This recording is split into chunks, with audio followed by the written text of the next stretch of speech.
اس کی کیا کیا علامات ہیں، اور پھر آگے وہ جس کو اپنا نائب بناتا ہے، خلیفہ بناتا ہے، اس کے اندر کن صفات کا ہونا لازم اور ضروری ہے، اور اگر علماء کی موجودگی میں کسی ایسے بندے کو یہ منصب عطا کیا جائے جو اس کے قابل نہ ہو تو پھر حکم شرع کیا ہوگا۔ یہ 3 چھوٹے سے پوائنٹ ہیں۔ پہلی بات، اللہ تعالیٰ نے قرآن میں ارشاد فرمایا، الا ان اولیاء اللہ لا خوف علیہم ولا هم یحزنون الذین آمنوا وکانوا یتقون، کہ اللہ کے ولی عام بندے نہیں ہیں بلکہ وہ اللہ کے دوست ہیں، قیامت کے دن بھی نہ انہیں خوف ہوگا اور نہ ہی وہ غمگین ہوں گے۔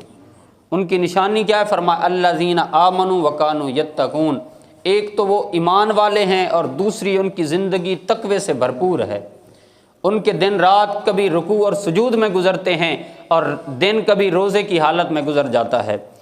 حضور غوث اعظم شیخ عبد القادر جیلانی رضی اللہ تعالیٰ عنہ، آپ نے اللہ کے کامل ولی کی 12 نشانیاں بیان فرمائیں۔ آپ فرماتے ہیں اگر تم نے سامان خریدنا ہو، کپڑے ہی لینے ہوں، تو تم چیک کرتے ہو کون سی دکان اچھی ہے جہاں سے اچھا کپڑا ملتا ہے، جوتا لینا ہو، کوئی چیز بھی آج ہم نے مارکیٹ سے لینی ہو تو ہم معیار دیکھتے ہیں۔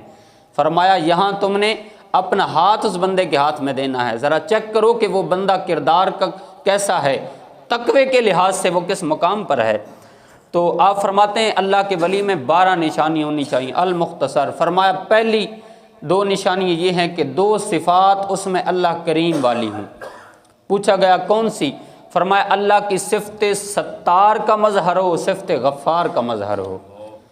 کوئی اگر اس کے ساتھ زیادتی کر دیتا ہے تو وہ معاف کرنے والا ہو، غفار کی صفت کا مظہر ہو، اور دوسرا ستار کی صفت کا مظہر ہو، کسی کا عیب اس کے سامنے اگر شائع ہو جاتا ہے، واضح ہو جاتا ہے تو وہ اس کو چھپانے والا ہو۔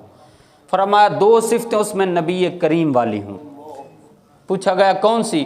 فرمایا ایک تو شفیق ہو اور دوسرا رفیق ہو، شفقت فرمانے والا ہو اور سنگت نبھانے والا ہو۔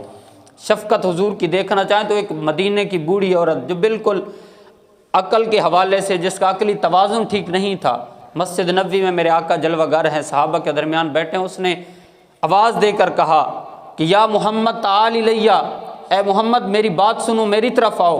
حضور تشریف لے کر گئے، باہر مسجد نبوی کے باہر بالکل کڑکتی دھوپ تھی اور کھلے گراؤنڈ میں وہ آقا سے باتیں کر رہی ہے۔ حضور باتیں سنتے جا رہے ہیں، اس کی باتیں ختم ہونے کا نام نہیں لیتی۔ جب واپس تشریف لائے، حضرت عمر نے عرض کی کہ یا رسول اللہ آپ ایسی عورتوں کی باتیں نہ سنا کریں، یہ تو مدینے کی پاگل ہے، اس کو تو کوئی منہ نہیں لگاتا، جس گلی سے آتی ہے لوگ راستہ تبدیل کر لیتے ہیں۔ حضور علیہ الصلوۃ والسلام نے اس عورت کو پکار کر کے کہا کہ اے بڑھیا، جب دکھ زیادہ ہو جائیں، جب تکلیفیں بڑھ جائیں، مدینے کی جس گلی، جس چوک، جس نکر کے اندر اپنے دکھڑے سنانا چاہو، محمد عربی حاضر ہے۔ یہ شفقت تھی، یہ رفاقت تھی۔ فرمایا اللہ کا ولی وہ ہے جس میں یہ 2 صفتیں بھی ہوں، نبی کریم والی 2 صفتیں ہوں، ایک شفیق ہو اور دوسرا رفیق ہو۔ فرمایا 2 صفتیں اس میں حضرت صدیق اکبر والی ہیں۔ پوچھا گیا وہ کون سی؟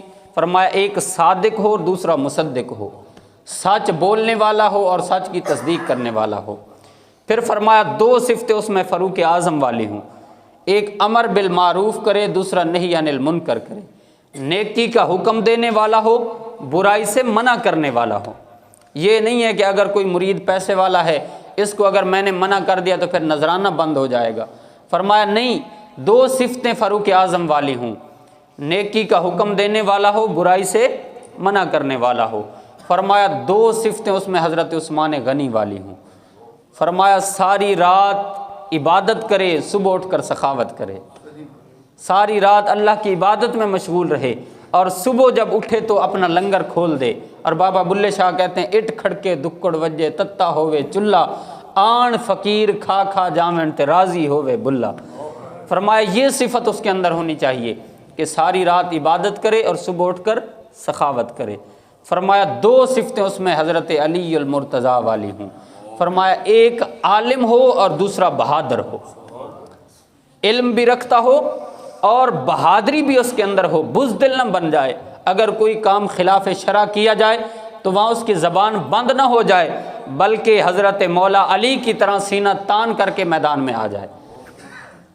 حضرت غوث اعظم رضی اللہ تعالیٰ عنہ، آپ چونکہ یہ بیان کر رہے تھے، آپ اس حوالے سے اتنے نڈر تھے کہ آپ کے سامنے خلیفہ عباسی خلیفہ مستنجف باللہ آتا ہے اور نذرانہ لے کر آیا، کہا حضور یہ میری طرف سے قبول کیجئے۔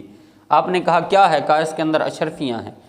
آپ نے وہ تھیلی اشرفی والی پکڑی، اس کو اس طرح تاؤ دینا شروع کیا تو اس میں سے تازہ خون کے قطرے ٹپکنے لگے۔ آپ نے کہا کہ تو غریبوں کا خون چوس کر کے، لوگوں کے ساتھ ظلم کر کر کے مجھے نذرانے دیتا ہے، جا یہ واپس لے جا، اگر میں اس کو نچوڑتا جاؤں اتنا خون نکلے گا کہ تیرے محل کے دروازوں تک پہنچ جائے گا۔ اللہ نے علم بھی عطا کیا تھا اور بہادری بھی عطا کی تھی۔ سر الاولیاء کے اندر آپ یہ ساری صفات بیان کرنے کے بعد فرماتے ہیں کہ اللہ کا ولی جس کو اپنا نائب بنائے، جس کو اپنا خلیفہ بنائے، اس کے اندر بھی ان صفات کا ہونا لازم اور ضروری ہے۔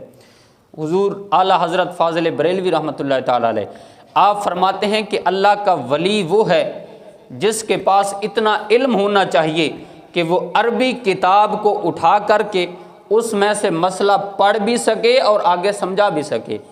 اور پھر اس کے ساتھ ذکر فرماتے ہیں فتاوی رضویہ شریف کے اندر کہ اللہ کا ولی خلافت اس بندے کو عطا کرے جو علم کے اندر اتنا کمال رکھتا ہو کہ وہ بھی جب عربی عبارت پڑھے اس کو سمجھ کر آگے سمجھا سکے۔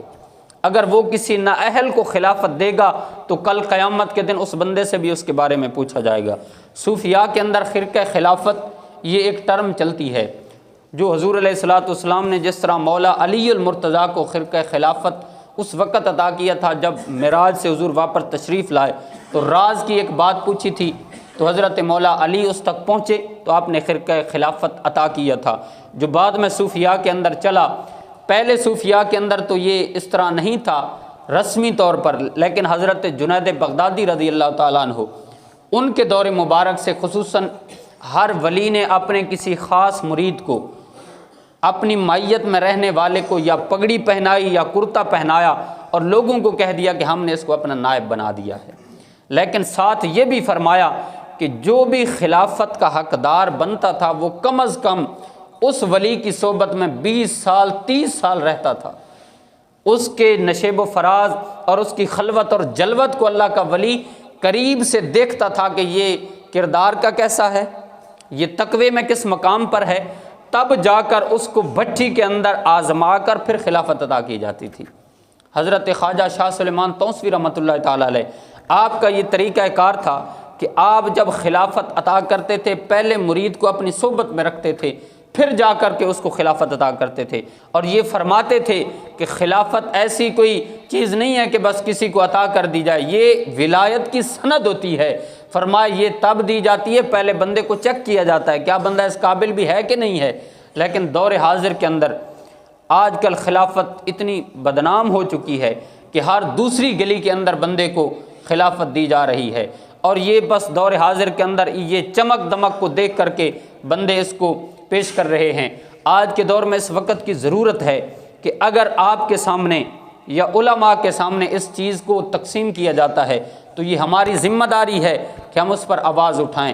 فرمایا کل قیامت کا دن ہوگا، 3 لوگوں کو اللہ کے سامنے حاضر کیا جائے گا، ایک قاری، ایک سخی اور ایک عالم، اور دوسری روایت میں 4 کا تذکرہ ہے جس میں شہید کا ذکر بھی ہے۔ فرمایا سب کو حاضر کیا جائے گا، المختصر عالم سے پوچھا جائے گا ہاں بتا تجھے ہم نے علم عطا کیا تھا، تو نے کتنا اس کو آگے پھیلایا ہے، کتنا لوگوں تک پہنچایا ہے اور کتنا خود عمل کیا ہے۔ فرمایا اللہ تعالیٰ اس وقت تک اسے اس جگہ سے ہٹنے نہیں دے گا جب تک وہ اپنی ساری ذمہ داری رب کے سامنے حاضر نہیں کر دے گا۔ اگر وہ یہ کہے گا کہ مولا میں تو ڈر گیا تھا، میں اگر وہاں علم کو ظاہر کرتا تو یہ ہوتا وہ ہوتا، مجھے مالی نقصان تھا یا یہ یا وہ نقصان تھا، آواز قدرت آئے گی علم تو ہم نے اس لیے دیا تھا تاکہ تو نے معاشرے کی اصلاح کرنی ہے، وہ تو نے کی نہیں ہے، تو نے لوگوں کی واہ واہ لینے کے لیے صرف وہی علم پھیلایا ہے کہ لوگ تجھے پیسے دیں، لوگ تیری واہ واہ اور شہرت کے ڈنکے بجائیں۔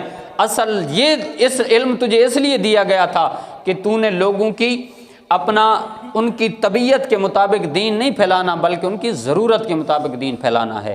آج یہ وقت ہے، امت کا ہر بندہ مبلغ ہے، ہماری یہ ذمہ داری ہے کہ دین کی جس قدر کو پامال کیا جا رہا ہو، شریعت اسلامیہ کے جس اصول کو ختم کیا جا رہا ہو، آج ہر شخص کی ذمہ داری ہے کہ وہ اس کے لیے اٹھ کھڑا ہو اور محمد مصطفیٰ کے دین کو پورے عالم کے اندر وہ جو ہے نافذ کر دے اور کل قیامت کے دن بارگاہ خداوندی میں سرخرو ہو جائے۔